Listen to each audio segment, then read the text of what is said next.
ಈ ನಾಟಕವನ್ನು ಇಷ್ಟು ಶಾಂತತೆಯಿಂದ ನೋಡ್ತೀರಂತ ಅಮ್ಮನೂ ಭಾವಿಸಿರಲಿಲ್ಲ. ಏನಂತಂದ್ರೆ ಬೇಡ ನೋಡು ರಾಜಣ್ಣ, ಮತ್ತು ಅಲ್ಲೆಲ್ಲ ಏನಪ್ಪ ಅಂತಂದ್ರೆ ನಮ್ಮ ಕಮರ್ಷಿಯಲ್ ನಾಟಕ ನೋಡ್ಯಾರ, ಮತ್ತು ಏನಾದರೂ ಡಿಸ್ಟರ್ಬ್ ಆದರೆ ಹೆಂಗೆ ಅಂತ. ಇಲ್ಲಮ್ಮ, ಹಂಗೆ ಮಾಡೋದಿಲ್ಲ, ಸಾಧ್ಯನೇ ಇಲ್ಲ. ಯಾಕಂತಂದ್ರೆ ನಮ್ಮ ನಾಟಕನೂ ನೋಡ್ತಾರೆ, ಬಹಳ ಚಂದ ನೋಡ್ತಾರೆ, ನಮ್ಮ ನಾಟಕದಲ್ಲಿ ಇಲ್ಲ. ಅದಕ್ಕಾಗಿ ಬರ್ರಿ ಅಂತ ಹೇಳಿದೆ, ಬಂದರು. ಮತ್ತೇನಪ್ಪ ಅಂತಂದ್ರೆ ಈ ವಯಸ್ಸಿನಲ್ಲಿ ಇಷ್ಟೊಂದು ಮಾತುಗಳನ್ನು ಜ್ಞಾಪಕ ಇಟ್ಕೊಂಡು ಪ್ರತಿಯೊಂದು ಅಭಿನಯವನ್ನು ಶಾಶ್ವತವಾಗಿ ಮಾಡಿರಲ್ಲ. ಅದು ಎಷ್ಟು ವರ್ಣಿಸಿದ್ರೂ ಸಾಧ್ಯ ಇಲ್ಲ. ಮೊದಲಿಗೆ ಏನಂತಂದ್ರೆ ನನ್ನದೊಂದು ಆಸೆ ಇತ್ತು, ಈ ಬನಶಂಕರಿ ದೇವಿ ಜಾತ್ರೆಯಲ್ಲಿ ಅಮ್ಮನ ನಾಟಕ ಮಾಡಿಸ್ಬೇಕು ಅಂತ. ಅದಕ್ಕೆ ತಾವು ಇಂಥ ಸ್ಫೂರ್ತಿ ಮತ್ತು ಪ್ರೀತಿಯಿಂದ ನಾಟಕವನ್ನು ವೀಕ್ಷಣೆ ಮಾಡಿದ್ದಕ್ಕಾಗಿ ತಮ್ಮೆಲ್ಲರ ಪಾದಾರವಿಂದಗಳಲ್ಲಿ ಅಮ್ಮ ಬರ್ರಿ ಬರ್ರಿ ಬರ್ರಿ.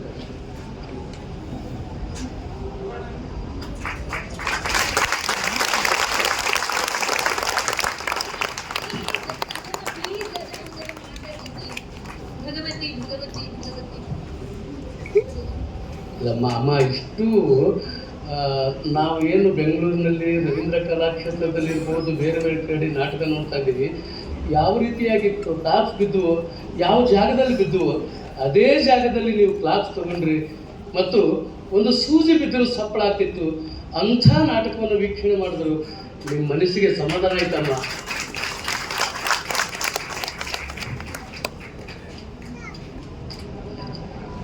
ಬರ್ರಿ ಬರ್ರಿ. ಮಾನ್ಯ ತಿಮ್ಮಾಪುರ ಅವರು ದಯವಿಟ್ಟು ವೇದಿಕೆಗೆ ಬರಬೇಕು ಅಂತ ಕೇಳ್ಕೊಂಡೆ. ಕ್ಷಮಿಸಿ, ಸ್ವಲ್ಪ ಬರೋಕ್ಕೆ ಕಷ್ಟ ಆಗುತ್ತೆ, ಸ್ವಲ್ಪ ನುಗ್ಗಿ ಬರಬೇಕು.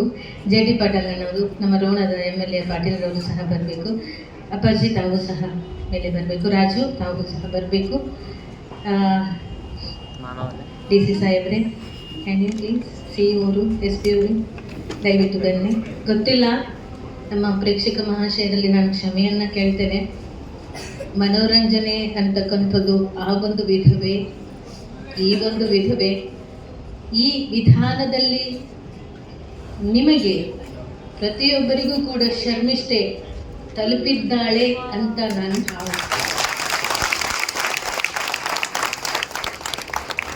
Thank you. ಇದೊಂದು ವಿಭಿನ್ನ ರೀತಿಯ ನಾಟಕ.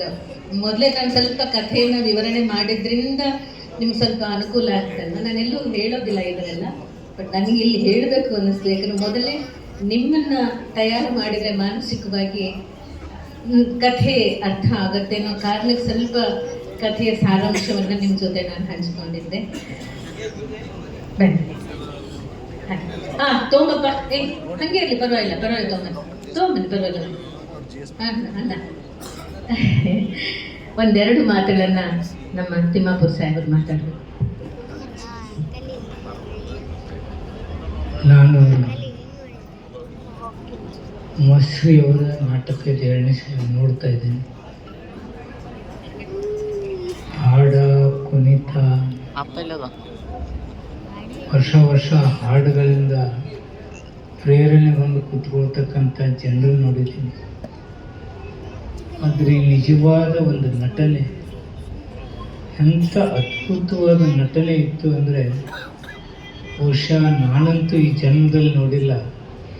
ಉಮಾಶ್ರೀಯವರ ಈ ನಟನೆ ನನಗೆ ಭಾರಿ ಪ್ರೇರಣೆ, ಅದ್ಭುತ. ಇದು ಎಲ್ಲಿಯೂ ಸಿಗಲಾದಂತಹ ಈ ನಟನೆಗೆ ಸಹೋದರಿ ನಿಮಗೆ ತುಂಬ ಅಭಿನಂದನೆ. ನಿನ್ನ ಮಹದತ್ತರಕ್ಕೆ ಬೆಳೆದಿದೆಯಾ. ಯಾವುದೇ ಸಿನಿಮಾನೂ ನಿನಗೆ ಲೆಕ್ಕಕ್ಕಿಲ್ಲ, ಧಾರಾವಾಹಿಗಳು ಲೆಕ್ಕಕ್ಕಿಲ್ಲ.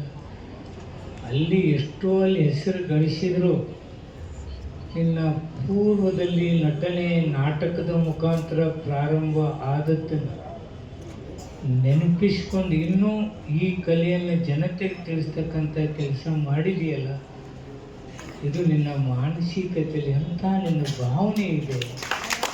ನಟನೆ ಅಂದರೆ ಭಕ್ತಿ, ಗೌರವ ಪೂರ್ತಿ ತನ್ನ ದೇಹ, ಶರೀರ, ಮನಸ್ಸನ್ನು ಅದ್ರ ಜೊತೆಗೂಡಿಸಿ ಆ ಪಾತ್ರದಲ್ಲಿ ಪಾತ್ರಧಾರಿ ಆಗೋದಂದರೆ ಆ ಪಾತ್ರಧಾರಿ ಆಗೋದಿಲ್ಲ, ನಿಜವಾದ ಬದುಕೆ ಏನೋ ತೋರಿಸ್ತಾರೇನೋ ಉಮಾಶ್ರೀ ಸಹೋದರಿ ಅಂತೇಳಿ ನನ್ನ ಭಾವನೆ ಇತ್ತು. ಭಾರಿ ಅದ್ಭುತ. ನಾನು ಏನನ್ನು ಹೇಳಬೇಕನ್ನೋದು ಅರ್ಥ ಆಗ್ತಾ ಇಲ್ಲ. ಬಟ್ ಈ ಕಂಪ್ನಿಯವ್ರ ಬಹುಶಃ ಕರ್ಸ್ಯಾರ ಕಾಣುತ್ತೆ. ನಮ್ಮ ಜನ ಯಾರು ಇಲ್ಲಿ ನೋಡ್ತಿದ್ದಿರಲ್ಲ, ಬೆಂಗಳೂರವ್ರ ನೋಡ್ತಿದ್ರು. ಆ ಕಂಪ್ನಿಯವ್ರಿಗೆ ನಾನು ಅಭಿನಂದನೆ ಹೇಳ್ತೀನಿ. ರೇವತಿ ರಾಜನ ಒಳ್ಳೆ ಕೆಲಸ ಮಾಡಿದೆ. ಇತ್ತಿತ್ತಲಾಗಿನ ನಟನೆಗಳು ನಾವು ನೋಡಿದ್ದೀವಿ, ಸಿನಿಮಾದಲ್ಲಿ ನೋಡಿದ್ದೀವಿ, ನಾಟಕದಲ್ಲಿ ನೋಡಿದ್ದೀವಿ. ಬರೀ ಅಶ್ಲೀಲ ಶಬ್ದಗಳು, ಕುಣಿತ, ಹಾಡು, ನಟನೆ ಅಂದರೂ ಹಿಂಗಿರುತ್ತೆ ಅಂತಕ್ಕಂಥ ತೋರಿಸಿಕೊಟ್ಟಂಥ ಉಮಾಶ್ರೀ ಅವರೇ ನಿನಗೂ ಧನ್ಯವಾದಪ್ಪ. ನಮ್ಮ ಜನಾಂಗಕ್ಕೆ ಇಲ್ಲದ ತಂದು ತೋರಿಸಿದ್ರು ನೋಡಿ. ನಮ್ಮ ಸ್ವಾಮೀಜಿ, ಅಧಿಕಾರಿ, JT ಪಾಟೀಲ್ರು, ಚಿನ್ನಕಟ್ಟೆಯವರು, ಆ ಮುಖ್ಯಮಂತ್ರಿಗಳು ನಾಳೆ ಬರ್ತಾರೆ. ಅದೆಲ್ಲ ತಯಾರಿ ನಮ್ಮ GS ಪಾಟೀಲ್ ರೋಡ್ನಿದೆ. ಮುಖ್ಯಮಂತ್ರಿಗಳ ತಯಾರಿ ಒಂದೊಂದು ಕ್ಷಣ ಇಂಪಾರ್ಟೆಂಟ್. ಅಲ್ಲಿ ಇಲ್ಲೇ ಹೋಗ್ಬೇಕು, ಒಂದು 10 ನಿಮಿಷ ಕೂತು ಹೋಗ್ಬೇಕನ್ನೋ ಒಬ್ರು ಹೇಳಿ ಹೋಗೋ ನನ್ನಲ್ಲಿಲ್ಲ. ಅದು ನಟನೆ, ಅದು ಪಾತ್ರದ ಒಂದು ಪ್ರಮುಖ ವಿಷಯ ಅಂತಕ್ಕಂಥದ್ದು ಹೇಳಿ ನಿನಗೂ ನನ್ನ ಅಭಿನಂದನೆ. ಈ ಕರೆಸಿ ತೋರಿಸ್ತಕ್ಕಂಥ ಕಂಪ್ನಿ ಮಾಲಕರಿಗೂ ನನ್ನ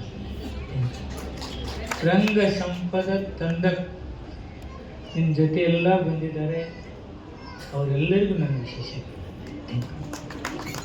ಸಚಿವರಿಗೆ ಜೀವರ್ಗಿ ರಾಜನ್ ಅವರು ಗೌರವವನ್ನು ಸಮರ್ಪಣೆ ಮಾಡ್ತಾರೆ. ಈಗ ಅಣ್ಣ ಟಿ ಪಾಟೀಲ್ ಒಂದೆರಡು ಹಿತ ನುಡಿಗಳು.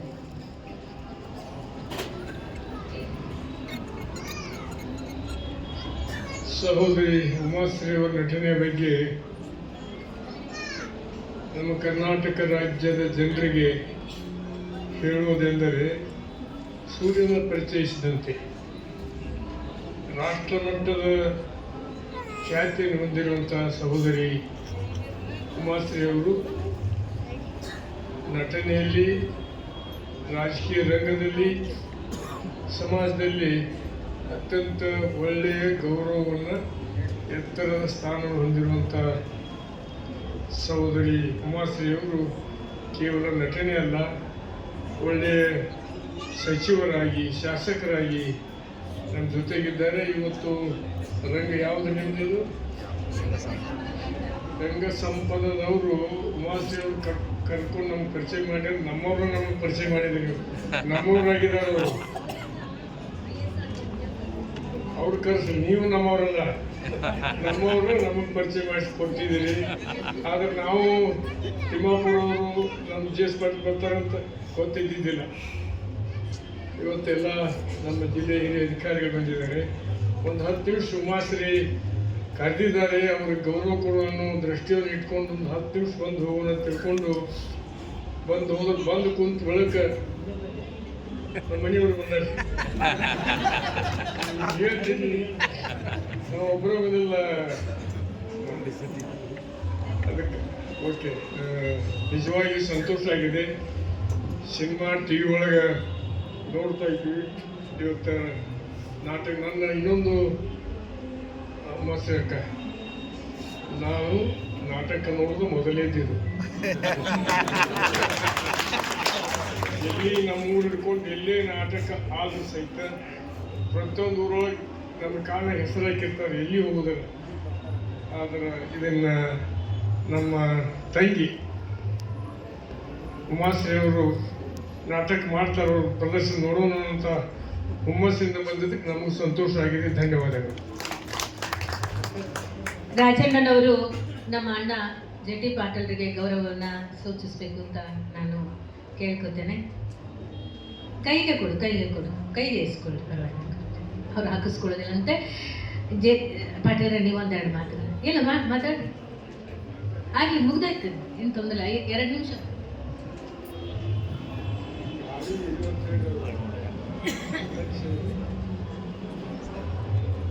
ಇವತ್ತು ಈ ಸುಪ್ರಸಿದ್ಧ ಬನಶಂಕರಿ ದೇವಿ ಜಾತ್ರೆಯಲ್ಲಿ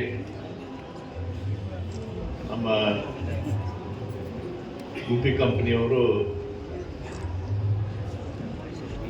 ಈ ಭಾಗದ ಎಲ್ಲ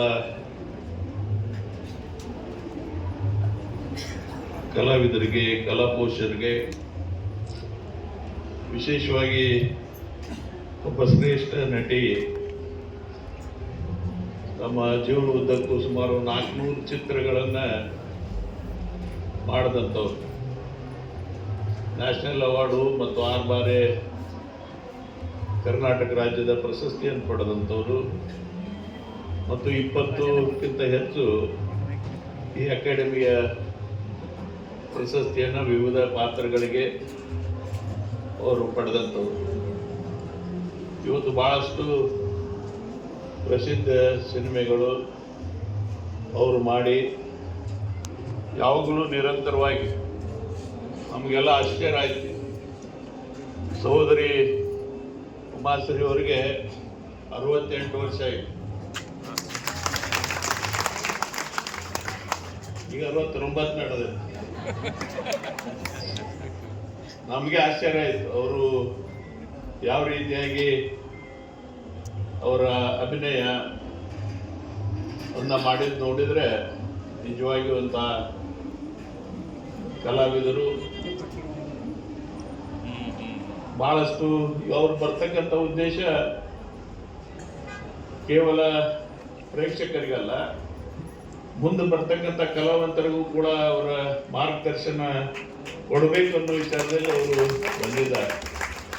ಕಲೆ ಅನ್ನೋದು ಎಲ್ಲರಿಗೂ ಬರುವುದಿಲ್ಲ, ಮತ್ತು ಕಲಾವಂತರು ಕೂಡ ಯಾರು ಜೀವನದಲ್ಲಿ ಏನೂ ಸಾಧಿಸಿಲ್ಲ ಅಂತೇಳಿ ಅಂತೇನು ನಾನು, ಯಾರೂ ಶ್ರೀಮಂತರಾಗಿಲ್ಲ. ಆದರೆ ಅದನ್ನೆಲ್ಲ ಅವರಿಗೆ ಪ್ರೋತ್ಸಾಹ ಕೊಡ್ತಕ್ಕಂಥ ನೀವೆಲ್ಲ ಪ್ರೇಕ್ಷಕರಿಗೆ ಏನು ಬಂದಿದ್ದೀರಿ, ನಿಜವಾಗಿ ನೀವೇ ಅವರಿಗೆ ಪ್ರೋತ್ಸಾಹ ಕೊಡ್ತಕ್ಕಂಥ ಒಂದು ವ್ಯವಸ್ಥೆ. ಅದಕ್ಕೆ ತಾಯಿ ಈಗ ಹೇಳಿದ್ರಲ್ಲ, ನಮ್ಮ ಸಚಿವೆ ಆಗಿದ್ರು ಮಕ್ಕಳ ಕಲ್ಯಾಣ ಮತ್ತು ಈಗ ಹಾಲಿ MLCಗಳಿದ್ದಾರೆ. ಮತ್ತು ಕೇವಲ ಅಷ್ಟೇ ಅಲ್ಲ, ನಿಮಗೆ ಈಗ ಜಾತ್ರೆಯಲ್ಲಿ ಬಂದು ನಿಮಗೆ ಈ ಅವರ ಅಭಿನಯನ ತೋರಿಸ್ತಾ ಇರ್ಬೋದು, ಆದರೆ ಚುನಾವಣೆಯಲ್ಲಿ ಅವ್ರ ಪಾತ್ರ ನಮ್ಮನ್ನು ಗೆಲ್ಲಿಸುವಲ್ಲಿ ಕೂಡ ಭಾಳಷ್ಟು ಇರ್ತೈತೆ ಅನ್ನೋ ಮಾತು ನಾವು ಇಲ್ಲಿ ಯಾರೂ ಬರಲಿಕ್ಕೆ ಸಾಧ್ಯ ಆಗೋದಿಲ್ಲ. ಭಾಳಷ್ಟು ಕಠಿಣ ವ್ಯವಸ್ಥೆಯಲ್ಲಿ ಎಡೆಬಿಡದೆ ಅವರು ಯಾವುದು ಅವ್ರ ಕಾಯಕ ಇರ್ತೈತೆ ಆ ಕಾಯಕವನ್ನು ಭಾಳ ನಿಷ್ಠುರದಿಂದ ಮಾಡ್ತಕ್ಕಂಥ ಒಬ್ಬ ತಾಯಿ. ಅವ್ರಿಗೆ ಇನ್ನೂ ದೇವರು ಒಳ್ಳೇದು ಮಾಡಲಿ, ಇನ್ನೂ ಅವರ ನಟನೆ ಮತ್ತು ಇಂಥ ಕಲಾಕಾರರಿಗೆ ಇನ್ನೂ ಹೆಚ್ಚು ಪ್ರೋತ್ಸಾಹ ಕೊಡುವಂಥ ಒಂದು ವ್ಯವಸ್ಥೆ ಆಗಲಿ ಅಂತೇಳಿ ನಾನು ಈ ಸಂದರ್ಭದಲ್ಲಿ ಭಾವಿಸಿ ನನ್ನ 2 ಮಾತುಗಳನ್ನು ಮುಗಿಸ್ತಾ ಇದ್ದೇನೆ.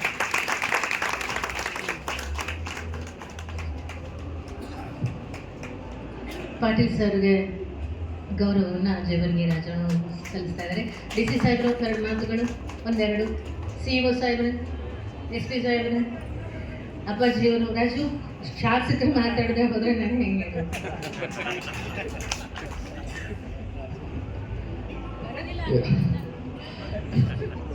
ಇವತ್ತಿನ ಈ ವೇದಿಕೆ ಮೇಲೆ ನಟನೆಯನ್ನು ಮಾಡಿದಂಥ ತಾಯಿ ಸ್ವರೂಪಿಣಿಯಾದಂಥ ಉಮಾಶ್ರೀ ಮೇಡಮ್ ಅವರಲ್ಲಿ ಮೊದಲನೇದಾಗಿ ನಮಸ್ಕರಿಸಿ, ವೇದಿಕೆ ಮೇಲೆ ಇರುವಂಥ ಎಲ್ಲ ಗಣ್ಯಮಾನ್ಯರಲ್ಲಿ ನಮಸ್ಕರಿಸಿ, ಅವ್ರ ಬಗ್ಗೆ 1-2 ಮಾತಲ್ಲಿ ಹೇಳಬೇಕಪ್ಪ ಅಂತಂದ್ರೆ, ಈ ನಾಟಕವನ್ನು ನೋಡಿದಾಗ ಅವರ ವಯಸ್ಸನ್ನು ವಿಚಾರವಾಗಲ್ಲ, ಒಬ್ಬ ಮಹಿಳೆ ಏನೆಲ್ಲ ಸಾಧನೆ ಮಾಡ್ಬೋದು ಈ ಜಗತ್ತಾಗ ಅನ್ನೋದನ್ನು ಉಮಾಶ್ರೀ ಮೇಡಮ್ ಅವರಿಂದ ನೋಡ್ಬೋದು. ಎಷ್ಟೋ ಜನ ಹೆಂಗೆ ಸರಿತಾರೆ, ನಮ್ಮ ಮುಂದೆ ಹೆಂಗೆ ಆಗುತ್ತೆ, ನಮ್ಮ ಮನ್ಯಾಗ ಬಿಡಂಗಿಲ್ಲ, ಇನ್ನೊಂದು ಅಂತೇಳಿ. ಅವ್ರದ್ರಾಗ 2 ಈ ಪಾತ್ರ ಮುಖಾಂತರವಾಗಿ 2 ಗಮನ ಹರಿಸ್ಬೋದು. ಒಂದು ಏನಪ್ಪ ಅಂತಂದ್ರೆ, ಅವರು ಈ ನಾಟಕ ಕೊಟ್ಟಂಥ ಭಕ್ತಿಪೂರ್ವಕವಾದಂಥ ಒಂದು ಅದನ್ನು ದೇವ್ರ ಥರ ಪೂಜೆ ಮಾಡಿ ಅದನ್ನು ಸ್ಮರಿಸೋದಾಗಲಿ, ಅದನ್ನು ಪ್ರೀತಿಯಿಂದ ಕಾಣುವಂಥ ಕೆಲಸ ಮಾಡಿರಲ್ಲ, ಅದು ಅವ್ರನ್ನ ಈ ಮಟ್ಟಕ್ಕೆ ತೊಗೊಂಡಿದ್ದಾರೆ. ಅದು 2ನೇದಾಗಿ ನಾವು ಭಾಳ ಮುಖ್ಯವಾಗಿ ಗಮನ ಹರಿಸ್ಬೇಕಾಗಿದ್ದು ಏನಪ್ಪ ಅಂತಂದ್ರೆ, ಅವ್ರು ಎಷ್ಟು ಕೆಳಮಟ್ಟದಿಂದ ಶ್ರಮಪಟ್ಟು ಬಂದಿರಬೇಕು ಮತ್ತು ಎಷ್ಟೆಲ್ಲ ಕೆಟ್ಟ ಪರಿಸ್ಥಿತಿ ಅಥವಾ ಚಲೋ ಪರಿಸ್ಥಿತಿಗಳನ್ನು ದಾಟಿ ಬಂದು ಇವತ್ತು ಇಡೀ ರಾಜ್ಯ ಅಷ್ಟೆಲ್ಲ ರಾಷ್ಟ್ರ ಮಟ್ಟದ ತಮ್ಮ ಹೆಸರನ್ನು ಮಾಡ್ಯಾರಪ್ಪ ಅಂತಂದ್ರೆ ನಾವೆಲ್ಲರೂ ಅವರಿಗೆ ಅಭಿನಂದನೆಯನ್ನು ಸಲ್ಲಿಸ್ಬೇಕು. ಅಷ್ಟು ಅವಕಾಶ ಸಿಗೋದಲ್ಲ, ಸಿಕ್ಕಾಗ ಅವಕಾಶಕ್ಕೆ ಭಾಳ ಗೌರವ ಮತ್ತು ಆ ಶ್ರಮ ಐತಲ್ಲ, ಅವೆರಡನ್ನೂ ಇವ್ರ ಮುಖಾಂತರ ನೋಡ್ಬೋದು ಅಂತ ನಾನು ಭಾವಿಸ್ತೀನಿ. ಹಾಗಾಗಿ ಇನ್ನೂ ಒಳ್ಳೆ ರೀತಿಯಿಂದ ನಾವೆಲ್ಲರೂ ಇದನ್ನು ತಿಳ್ಕೋಬೇಕು, ಅವ್ರನ್ನ ನೋಡಿ ನಾವು ಪ್ರೇರಣೆ ಆಗ್ಬೇಕಂತ ಈ ಸಂದರ್ಭ ಹೇಳಿ ನನ್ನ ಮಾತು ವಿರಾಮ ಮಾಡ್ತೇನೆ. ನಮಸ್ಕಾರ. ಶಾಸಕರಿಗೆ ರಾಜಣ್ಣ ಅವರು ಗೌರವ ಸೂಚನೆ ಮಾಡ್ತಾರೆ. ಈಗ ಅಪ್ಪಾಜಿಯವರು 1-2 ಮಾತುಗಳನ್ನ ಆಡಬೇಕು ಅಂತ ಕೇಳಬೇಕು. ಎಲ್ಲರಿಗೂ ಶರಣಾರ್ಥಿಗಳು. ಕಾಳಿದಾಸ ಒಂದು ಮಾತು ಹೇಳ್ತಾರೆ, ಕಾವ್ಯೇಶ್ವರಂಗಂ ನಾಟಕಂ ಅಂತ. ಕಾವ್ಯದಲ್ಲಿ ರಮ್ಯವಾಗಿರ್ತಕ್ಕಂಥ ನಾಟಕ, ಮಹಾಕಾವ್ಯವಾಗಿರ್ತಕ್ಕಂಥ ಮಹಾಭಾರತದ ಆಧಾರದ ಮೇಲೆ ನಡೆಸತಕ್ಕಂಥ ಈ ಶರ್ಮಿಷ್ಠೆ ನಾಟಕದ ಅಭಿನಯದಲ್ಲಿ ತಾಯಿ ಉಮಾಶ್ರೀಯವರು ಶರ್ಮಿಷ್ಠೆಯಲ್ಲೇ ಪ್ರಕಾರ ಪ್ರವೇಶವನ್ನು ಮಾಡಿದಂಥವ್ರೆ. ಅವರು ಅಭಿಜಾತ ಕಲಾವಿದೆ. ಮೇಲಾಗಿ ನಾವು ಸ್ವಲ್ಪ ಅಭಿಮಾನಿಯಿಂದ ಹೇಳ್ಬೋದೇನೋ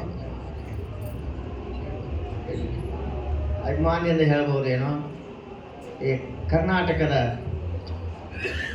ಕಲಾಕಾರಲ್ಲಿ ವಿಶೇಷವಾಗಿ ಮಾನವನ ಕಾಯಕವನ್ನು ಮಾಡ್ತಕ್ಕಂಥ ನೇಕಾರ ಸಮುದಾಯಗಳ ಒಬ್ಬ ಪ್ರಾತಿನಿಧಿಕವಾಗಿರ್ತಕ್ಕಂಥ ಕಲಾವಿದೆ. ಅವರ ಕಲೆ ಎಷ್ಟು ನೈಜವಾಗಿತ್ತು, ಎಷ್ಟು ವಾಸ್ತವಿಕತೆಯಿಂದ ಕೂಡಿತ್ತು ಅನ್ನೋದನ್ನು ನೀವೆಲ್ಲ ಅನುಭವಿಸಿದರೆ, ನಾವು ಅನುಭವಿಸಿದ್ದೀವಿ. ಅದರ ಬಗ್ಗೆ ವಿಮರ್ಶೆ ಮಾಡೋದು ಬೇಡ, ರಸಭಂಗವಾಗ್ತದೆ. ಅವರು ಈ 69ನೇ ವಯಸ್ಸಿನಲ್ಲಿಯೂ ಕೂಡ ಅವರ ಚಟುವಟಿಕೆಗಳಲ್ಲಿ, ಓಡಾಟದಲ್ಲಿ, ಅನೇಕ ಕ್ರಿಯೆಗಳಲ್ಲಿ ಅವರಲ್ಲಿರ್ತಕ್ಕಂಥ ಶಾರೀರಿಕವಾಗಿರ್ತಕ್ಕಂಥ ಕ್ರಿಯಾಶಕ್ತಿ ನಮಗೆ ಖಂಡಿತವಾಗಿ ನಿಜವಾಗಲೂ ಕೂಡ ಭಾಳ ಆಶ್ಚರ್ಯವನ್ನು ಉಂಟು ಮಾಡಿದೆ. ಅದಕ್ಕೆ ನಮ್ಮ ಉತ್ತರ ಕರ್ನಾಟಕದ ಅಥವಾ ನಮ್ಮ ರಾಜ್ಯ, ರಾಷ್ಟ್ರ, ಅಂತಾರಾಷ್ಟ್ರದಲ್ಲಿಯೂ ಕೂಡ ಅವರು ಪ್ರಖ್ಯಾತಿಯನ್ನು ಪಡೆದಂಥವರಾಗಿದ್ದಾರೆ ನಟನೆಯಲ್ಲಿ. ಅವರ ಈ ನಟನೆ ಸಾಮಾನ್ಯ ಜನರ ಒಂದು ಕಲಾವಂತಿಕೆ ಶಕ್ತಿಯನ್ನು, ಆ ಸಾಮಾಜಿಕವಾಗಿರ್ತಕ್ಕಂಥ ಸಂಘಟನೆ ಮಾಡುವಲ್ಲಿ ಈ ಕಡೆ ಬಹುತರವಾಗಿರ್ತಕ್ಕಂಥ ಬಹುಮುಖ್ಯವಾಗಿರ್ತಕ್ಕಂಥ ಪಾತ್ರವನ್ನು ಆಡಲಿ. ಅದಕ್ಕೋಸ್ಕರವಾಗಿ ಬೇಕಾಗಿರ್ತಕ್ಕಂಥ ಆಯುಷ್ಯ, ಆರೋಗ್ಯ, ಅಧಿಕಾರ, ಅಂತಸ್ತು, ಸಂಪತ್ತು, ಅಧಿಕಾರನೂ ಬೇಕಲ್ಲ, ಸಂಪತ್ತೂ ಬೇಕಲ್ಲ ಸಮಾಜ ಸೇವೆಗೆ, ಅದೆಲ್ಲ ಅವ್ರಿಗೆ ದೊರಕಲಿ ಅಂತ ಹೇಳಿ ಈ ನಾಟಕವನ್ನು ನೋಡಲಿಕ್ಕೆ ಮನೆಯೇ ಫೋನ್ ಮಾಡಿ ನಮಗೆ ಬರಬೇಕು ಅಪ್ಪಾಜಿ ಅಂತ ಹೇಳಿದರು. ನಾವು ವಿಶೇಷವಾಗಿ ನಾಟಕ ನೋಡೋದಿಲ್ಲ, ಆದರೆ ಶರ್ಮಿಷ್ಠೆ ನಾಟಕವನ್ನು ಪ್ರಥಮ ಬಾರಿನಲ್ಲಿ ನೋಡೋದು. ಈಗಾಗಲೇ ಎಷ್ಟೋ ವರ್ಷದಿಂದ ನೋಡಿದ್ದಾರೆ. ಇವತ್ತು ಅವ್ರು ಕರೆದ ಸಲುವಾಗಿ ನಾವು ತಪ್ಪಿಸಿದ್ರೆ ಏನು ತಪ್ಪಾಗ್ತಿತ್ತು ಅನ್ನತಕ್ಕಂಥ ಒಂದು ಭಾವನೆ ನಮಗಿದೆ. ಅದಕ್ಕೆ ಇದು ಶರ್ಮಿಷ್ಠೆಯ ನಾಟಕವಲ್ಲ, ಜೀವಂತಿಕೆಯನ್ನು ತಂದುಕೊಂಡು ಆ ಶರ್ಮಿಷ್ಠೆಯಲ್ಲಿ ಅವರು ಪ್ರವೇಶವನ್ನು ಮಾಡಿಕೊಂಡಿರ್ತಕ್ಕಂಥ ನೈಜವಾಗಿರ್ತಕ್ಕಂಥ ಕಲಾವಿದೆ. ಈ ಕಲಾವಿದೆಯಿಂದ ಸಮಾಜಕ್ಕೆ, ರಾಷ್ಟ್ರಕ್ಕೆ, ಈ ಭೂಮಿ ಮೇಲಿನ ಜನಕ್ಕೆ ಹೆಚ್ಚು ಹೆಚ್ಚು ಒಂದು ಸನ್ಮಾರ್ಗವನ್ನು ಕೊಡ್ತಕ್ಕಂಥ ಶಕ್ತಿಯುತವಾಗಿರ್ತಕ್ಕಂಥ ಕಲಾವಂತಿಕೆಯ ನಟನೆ ಅವರಿಂದ ಆಗಲಿ. ಅದಕ್ಕೋಸ್ಕರವಾಗಿ ಅವರಿಗೆ ವಿಶೇಷವಾಗಿರ್ತಕ್ಕಂಥ ಆಯುಷ್ಯ, ಆರೋಗ್ಯ ಎಲ್ಲ ಸನ್ಮಾನಗಳನ್ನು ಕೊಡಲಿ ಅಂತೇಳಿ ಹಾರೈಸಿ ಈ ನೋಡಲಿಕ್ಕೆ ಅವಕಾಶ ಕೊಟ್ಟಿರ್ತಕ್ಕಂಥ ಅವರಿಗೂ ಮತ್ತು ಸಂಘಟನೆಗಳಿಗೂ ಕೂಡ ಕೃತಜ್ಞತಾಪೂರ್ವಕವಾಗಿರ್ತಕ್ಕಂಥ ಶರಣಾರ್ಥಿಗಳನ್ನು ಹೇಳಿ ನಮ್ಮ ಮಾಧ್ಯಮಗಳನ್ನು ಧನ್ಯವಾದಗಳು. ಸಂಪತ್ತು ಅಂತ ಹೇಳಿದ್ರು ನನ್ನ ಸಂಪತ್ತೇ ಪ್ರೇಕ್ಷಕರು. ಅದೇ ಅವರಿದ್ದಕ್ಕೆ ಅವರಿಂದ ನಾನು ಇವತ್ತು ಕಲಾವಿದೆಯಾಗಿ ಕರ್ನಾಟಕದಲ್ಲಿ ಇಷ್ಟು ವರ್ಷಗಳ 50 ವರ್ಷ ಆಗುತ್ತೆ ನಾನು ಬಣ್ಣ ಹಚ್ಚಿ. ಮುಂದಿನ ವರ್ಷಕ್ಕೆ ಇನ್ನೂ ಉಳಿದಿದ್ದೇನೆ ಅಂದರೆ ನನಗೂ ಖುಷಿನೇ. ನೀವು ನನ್ನ ಜೊತೆಲಿ ಇದ್ದು ಆಶೀರ್ವಾದ ಮಾಡಿ ನನ್ನ ಹೆಚ್ಚು ಹೆಚ್ಚು ಹೆಚ್ಚು ಹೆಚ್ಚು ಪ್ರೋತ್ಸಾಹಿಸ್ತಿದ್ರಿ. ಧನ್ಯವಾದಗಳು. ಮತ್ತು ನಾಳೆ ಮಾನ್ಯ ಮುಖ್ಯಮಂತ್ರಿಗಳು ಬರ್ತಾ ಇರೋ ಕಾರಣದಿಂದ ನಾಳೆ ನಾಟಕ 3 ಗಂಟೆಗೆ ಇಟ್ಕೊಂಡಿದ್ದೀವಿ. 3 ಗಂಟೆಗೆ ದಯವಿಟ್ಟು ತಾವೆಲ್ಲ ನಿಮ್ಮ ಎಲ್ಲ ಸ್ನೇಹಿತರಿಗೂ ಹೇಳಿ ನಾಳೆ ಕಳಿಸ್ಕೊಡಿ. ತುಂಬಿದ ಸಭಾಗೃಹ ಇದ್ದರೆ ನಮಗಿನ್ನೂ ಖುಷಿ ಆಗುತ್ತೆ ನೋಡೋದಕ್ಕೆ, ಮಾಡೋದಕ್ಕೆ ಅಂತ ಹೇಳಿ ದಯವಿಟ್ಟು ನಾಳೆ ಮತ್ತೊಮ್ಮೆ ಬಂದು ಸಹಕರಿಸಿ. ನೀವೆಲ್ಲರಿಗೂ ಕೂಡ ಧನ್ಯವಾದಗಳು ಅಂತ ನಾನು ಹೇಳ್ತೀನಿ. ಹೆಚ್ಚು ಹೆಚ್ಚು ನಿಮ್ಮ ಬಾಯಿಂದ ಬಾಯಿಗೆ ಪ್ರಚಾರವಾಗಲಿ. ಹೆಚ್ಚು ನಿಮ್ಮ ಸ್ನೇಹಿತರನ್ನ ಬಂದು ಬಳಗನ್ನು ಕಳಿಸ್ಕೊಡಿ. ಧನ್ಯವಾದಗಳು. DC ಸರ್ ಅವರಿಗೆ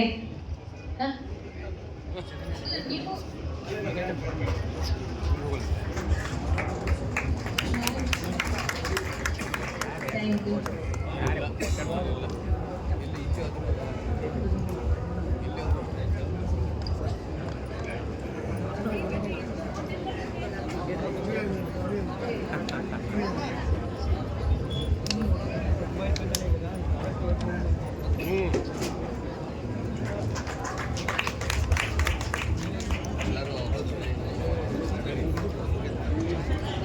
ಧನ್ಯವಾದಗಳು.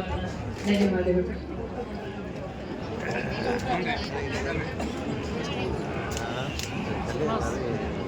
ಮಾತಾಡಿ